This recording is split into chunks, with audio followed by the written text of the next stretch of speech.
First, I asked Tommy Schaefer to help me find somebody to kill my mom for $50,000. And he said no. After that, I got this whole new savage idea in my head that I wanted to kill her in a hotel room because she had killed my father in a hotel room. We were going to Bali, so I began to plot. 이 영상은 헤더 맥이 인도네시아에서 가장 악명 높은 감옥 안에서 찍은 것입니다. 헤더 맥의 잔혹한 범죄가 전 세계적으로 대서특필되었습니다. 이것은 헤더 맥과 쉴라 폰 비제의 비극적인 이야기입니다. Police officials say the 62-year-old's remains were stuffed into a suitcase and found on the Indonesian resort island of Bali. The discovery was made Tuesday. The body was inside the trunk of a taxi parked in front of the upscale St. Regis Hotel. She was half naked with wounds to her head, according to police.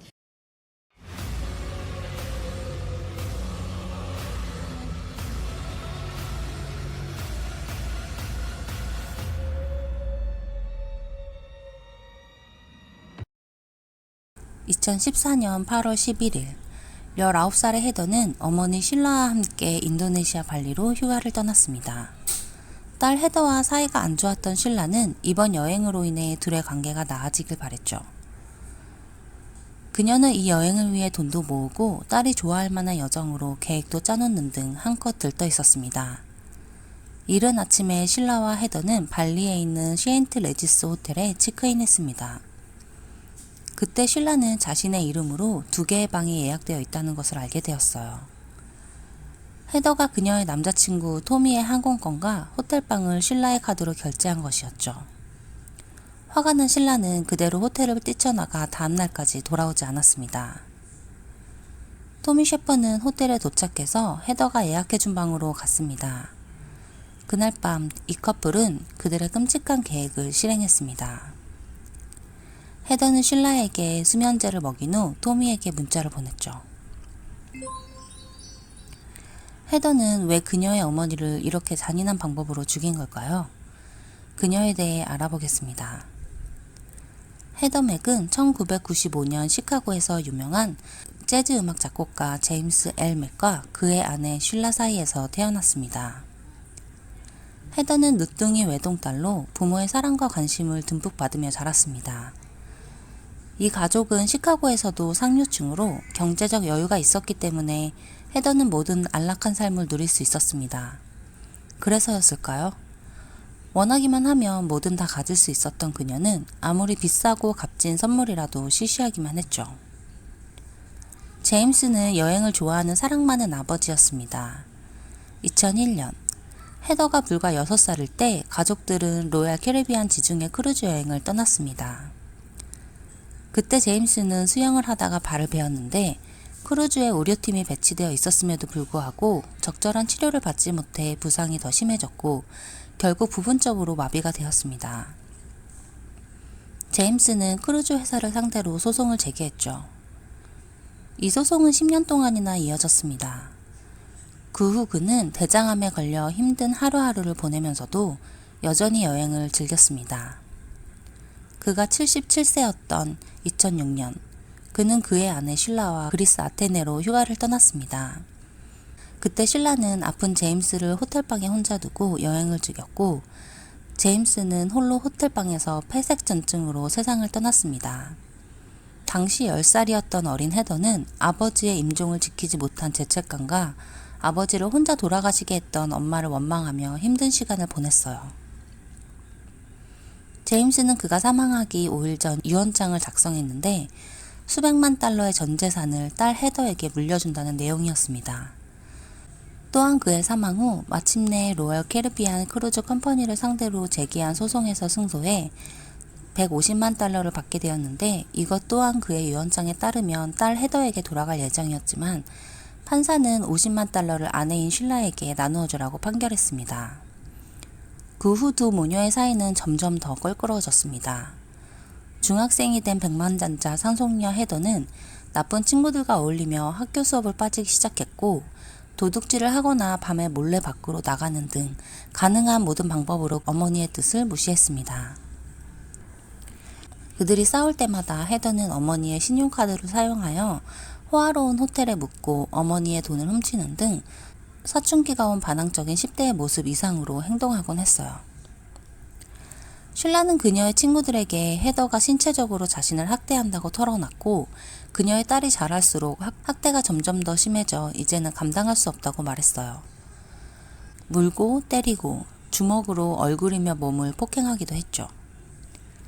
쉴라는 경찰에게 도움을 요청할 수밖에 없었고 7년 동안 무려 80번 이상의 신고가 있었습니다. 그 무렵 헤더는 토미 셰퍼라는 남성과 사랑에 빠졌는데 그는 마땅한 직업이 없는 래퍼 지망생이었습니다. 토미는 아버지가 가족을 떠난 후 어머니 기아 워커에 의해 길러졌습니다. 그는 항상 크게 과장해서 이야기하는 것을 좋아했고 자신이 관심의 중심이 되지 않으면 급발진하는 성격이었기 때문에 주변 사람들이 많이 없었습니다. 헤더와 토미는 둘 다 어린 시절 아버지를 잃었기 때문에 유대감을 형성하며 점점 더 깊은 사이로 발전했습니다. 쉴라는 그들의 관계를 못마땅하게 여겼어요. 토미가 그녀의 딸에게 나쁜 영향을 끼칠 거라고 믿었고 이 문제로 두 모녀의 갈등은 극에 달하게 됩니다. 헤더는 결국 집을 가출했고 쉴라의 신용카드로 호텔방에 체크인을 했어요. 쉴라는 신용카드를 도난당했다고 신고했습니다. 이에 헤더는 극도로 분노했고 쉴라를 화장실 쪽으로 강하게 밀었습니다. 쉴라는 심하게 넘어져 팔이 부러지고 말았고 그녀가 앰뷸런스를 부르려고 하자 헤더는 전화 플러그를 뽑아버렸죠. 이때 쉴라의 마음이 어땠을까요? 딸이지만 정말 무섭게 느껴졌을 것 같아요. 헤더는 체포되었지만 쉴라가 고소를 취하했습니다. 하지만 그 이후에도 두 사람 사이의 상황은 계속 나빠졌습니다. 헤더의 폭력성은 점점 더 심해졌는데 집안의 모든 물건을 부수거나 툭하면 쉴라를 향한 폭언뿐만 아니라 폭행도 서슴지 않았어요. 그럼에도 불구하고 쉴라는 헤더에게 범죄 기록이 남는 것을 원치 않았기 때문에 계속해서 고소를 취하했고 딸 헤더를 이해하고 사랑하려고 노력했습니다. 쉴라는 시간이 지나면 헤더가 정신을 차리고 결국 집으로 돌아와 그들의 관계가 치유될 수 있을 것이라고 굳게 믿고 있었죠. 쉴라는 환경이 바뀌면 딸도 변할까 하여 시카고 골드코스트에 있는 고층 아파트로 이사하기로 결정했습니다. 하지만 헤더는 곧 토미의 아이를 가졌고 고등학교를 중퇴했습니다. 헤더에 따르면 그녀는 어머니에 의해 2번의 낙태를 당했고 쉴라가 헤더의 유산 3분의 1을 차지하기 위해 재판을 준비하고 있었다고 주장했어요. 2013년 쉴라는 헤더와의 관계를 개선하기 위해 발리 여행을 계획했습니다. 그녀는 딸의 기분을 맞추기 위해 항공권 티켓 한 장에 $10,000가 넘는 1등석으로 예약하고 그들은 호화로운 셰인트 레지스 호텔에 투숙했습니다. 토미는 몇 달 전 그의 사촌 로버트 윕스에게 자신의 여자친구가 자기 어머니를 죽여달라고 부탁했다고 고백한 적이 있습니다. 그녀는 그것이 어머니에게서 벗어날 수 있는 유일한 방법이라고 했고 전문 킬러를 고용하고자 했는데 $50,000를 지불할 예정이라고도 했죠. 끼리끼리라고 로버트는 토미에게 킬러를 거치지 않고 직접 하면 그가 $50,000를 차지할 수 있다고 조언했습니다. 이 둘의 소름 끼치는 대화는 페이스북 메시지와 문자 메시지에 고스란히 남겨졌죠. 헤더는 어머니 몰래 토미의 발리행 비즈니스 클래스 비행기 티켓을 구매했고 그들과 같은 호텔방 하나를 추가로 예매했습니다. 2014년 8월 11일 쉘러와 헤더는 발리에 도착했고 쉴라는 그녀의 이름으로 2개의 방이 예약되어 있는 것을 확인했습니다.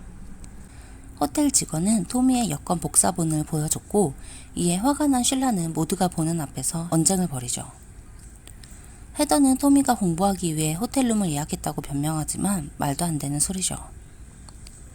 토미는 밤 12시 40분 호텔에 도착했고 헤더에게 문자를 한 통 받습니다. 새벽 1시 54분 헤더는 토미의 방으로 갔고 그들은 새벽 2시 45분까지 호텔 복도를 걸으며 쉴라를 죽일 계획을 짭니다. 그들은 문자로 상황을 전달하기로 했는데 쉴라에게 수면제를 먹이고 그녀가 잠이 들면 토미에게 하이 라고 문자를 보내기로 했습니다. 그 후에 헤더는 그녀의 방으로 돌아가고 토미와 문자로 계속해서 계획을 짜죠. 3시 16분, 헤더는 다시 방을 나와 토미의 방으로 갑니다. 3시 27분, 그 사이 잠에서 깬 쉴라는 헤더가 없어진 걸 알고 로비로 나와 호텔 직원에게 딸이 사라졌으니 토미의 방을 확인해달라고 말하죠. 헤더는 로비로 나왔고 두 모녀는 같이 그들의 방으로 돌아갑니다. 헤더는 자신의 어머니에게 수면제를 먹였지만 쉴라는 쉽게 잠에 들지 않았어요. 심지어 그녀는 주저하는 토미에게 쉴라가 잠에 들자마자 가차없이 덤벼들라고 격려까지 합니다. 소름 끼치죠. 토미는 그의 사촌 로버트에게 다시 문자를 하는데 로버트는 쉴라가 그렇게 많은 수면제를 먹고도 아직까지 살아있는 것이 놀랍다며 그냥 물에 빠뜨리라고 말합니다. 하지만 토미는 CCTV가 사방에 깔려 있어서 두렵다고 답해요. 토미는 유리로 된 과일 바구니 사진을 헤더에게 보내면서 이걸로 쉴라의 머리를 때리면 어떨까? 라고 물어보고 이에 헤더는 좋은 생각이라며 동의합니다. 그들의 계획은 토미가 뛰어나와 과일 그릇으로 쉴라의 머리를 때려 의식을 잃게 한 다음 헤더와 함께 쉴라를 죽이는 것이었습니다. 그리고 그들은 쉴라가 내려오는 길에 넘어져서 머리를 다쳤다고 진술할 계획이었죠. 헤더는 쉴라에게 물을 좀 가져오겠다고 말했고 토미와 함께 쉴라가 있는 방으로 돌아왔습니다. 토미는 계획대로 과일 그릇을 집어들었고 쉴라의 머리를 반복적으로 가격했습니다. 헤더 또한 곧장 쉴라에게 달려들어 함께 그녀의 머리를 때렸고 결국 쉴라는 사망했습니다. 그 후 그들은 쉴라의 시신을 여러 조각으로 토막내 여행 가방에 아무렇게나 넣고 호텔방을 빠져나왔어요. 그들이 호텔용 짐수레에 여행 가방을 싣고 이동하는 모습이 CCTV에 포착되었습니다. 오전 10시 43분, 헤더와 토미는 쉴라의 시신이 담긴 여행 가방을 택시 트렁크에 싣다가 가방에서 피가 흘러나오는 것을 발견하고 패닉에 빠집니다. 그들은 택시 운전기사에게 호텔 체크아웃을 하고 돌아오겠다고 거짓말을 한 뒤 서둘러 도망쳤어요. 택시기사는 한참을 기다려도 그들이 오지 않자 그들이 남기고 간 여행 가방을 내려놓기 위해 트렁크를 열었는데 엄청난 양의 피가 가방 속에서 흘러나오고 있는 것을 보게 됩니다. 그는 호텔 경비원과 함께 경찰서로 가방을 가져갔고 경찰관들이 가방을 열어 쉴라의 반나체 시신이 안에 꽉 들어찬 것을 확인했어요. 그녀는 무거운 물체에 의해 여러 차례 가격당한 것처럼 보였고 그녀의 얼굴은 신원을 확인할 수 없을 정도로 참혹했습니다. 부검 결과 그녀의 코뼈가 부러지면서 기도가 막혀 입과 목의 피에 의해 질식사한 것으로 판단되었습니다. 그들이 체포되기까지는 오래 걸리지 않았습니다. 인도네시아 경찰들은 바로 다음날 근처에 있는 다른 호텔에서 자고 있는 헤더와 토미를 체포할 수 있었습니다. 미국에서는 토미의 사촌 로버트가 토미와 헤더가 1급살인 혐의로 체포되었다는 기사를 봤어요. 그는 그의 또 다른 친구에게 문자를 보내 토미가 살인을 했다며 놀란 척, 믿기지 않는 척 연기했지만 토미와 주고받은 문자로 인해 그 또한 공범으로 체포되었습니다. 헤더와 토미는 무장 강도단이 그들을 인질로 잡았다고 진술했습니다. 강도들이 쉴라를 살해했고 그들은 간신히 도망쳤다고 말이죠. 하지만 강도 높은 신문이 계속되자 토미는 쉴라가 먼저 공격했고 자신은 방어를 하다가 실수로 쉴라를 죽였다고 이야기를 바꿨어요. 그는 쉴라가 헤더의 임신에 대해 엄청 분노했고 항상 그와 헤더에게 시비를 걸었다고 말했습니다. 헤더 또한 토미와 비슷한 진술을 했는데 쉴라가 믿을 수 없을 정도로 폭력적이었다고 말하면서 자신은 아버지가 돌아가신 이후부터 학대를 당해왔다고 주장했습니다. 이것은 이전에 쉴라가 제출했던 수많은 경찰 보고서와 모든 면에서 모순되는 진술이었죠. 그녀는 토미가 그녀를 살해할 때 자신은 방에 없었고 시신을 훼손해서 여행 가방에 넣은 것도 토미 혼자서 한 행동이라고 말합니다. 2014년 9월 19일, 결국 토미는 쉴라를 살해한 혐의로 유죄를 인정했고 헤더는 공범임을 자백했습니다. 헤더믹은 징역 10년을, 토미는 징역 18년을 선고받았어요. 헤더가 감옥에 있는 동안 출산을 했고 살인해서 그녀의 역할이 토미가 한 것에 비해 그다지 적극적이지 않았다고 판단했기 때문에 그녀의 형량은 더 관대했던 거죠. 토미의 사촌 로버트 빕스는 쉴라 살인에 대한 공모로 징역 9년을 선고받았습니다. 충격적이게도 그녀는 감옥에서 휴대폰을 사용할 수 있었고 소셜미디어 계정에 그녀가 감옥에서 담배를 피우고 파티를 하고 있는 동영상을 올리기도 했어요. 이 영상에는 헤더가 춤을 추는 동안 토미가 스텔라를 안고 있는 모습이 담겨 있습니다. 다른 영상에서는 그녀의 딸이 코카콜라를 너무 많이 마셔서 머리카락이 빠졌다는 등 감옥에서의 편안한 생활에 대해 이야기하는 모습을 볼 수 있습니다. 그리고 헤더는 나중에 삭제된 비디오에서 충격적인 고백을 했습니다. I don't want to live in a lie anymore. When I was 10, my mother killed my father in a hotel in Athens, Greece. 헤더는 그녀의 어머니가 아버지를 죽였다고 주장했고 10대 때 그녀에게 폭력을 행사했던 사람은 본인이 아닌 쉴라였다고 말했습니다. 그러나 헤더의 삼촌과 이모는 이러한 진술이 말도 안 된다고 주장했는데 이는 헤더의 아버지 제임스 맥이 폐색전증으로 사망했다는 증거와 쉴라가 수년에 걸쳐 딸에게 학대받아 왔다는 증거가 수두룩한데도 불구하고 한 번도 형사고발을 한 적이 없었다는 사실이 이들의 진술을 뒷받침해 주었죠. 헤더의 딸 스텔라가 2살이 된 2021년 10월 인도네시아 법에 따라 그녀는 위탁가정에 딸을 보내야 했습니다. 헤더는 2021년 10월에 가석방되었습니다. 결론적으로 그녀는 고작 7년 동안만 감옥에 수감되었던 거죠. 그녀는 발리에 더 머물고 싶어 했지만 비자가 만료되었기 때문에 미국으로 돌아가야 했어요. 그녀는 미국에 도착하자마자 체포되었고 발리에서의 감옥 생활을 인정받아 26년형을 선고받았습니다. 헤더가 재판에서 마지막으로 한 말은 I miss my mother. Yeah, I miss my mother. 긴 영상 시청해주셔서 감사합니다. 다음 영상에서 뵐게요.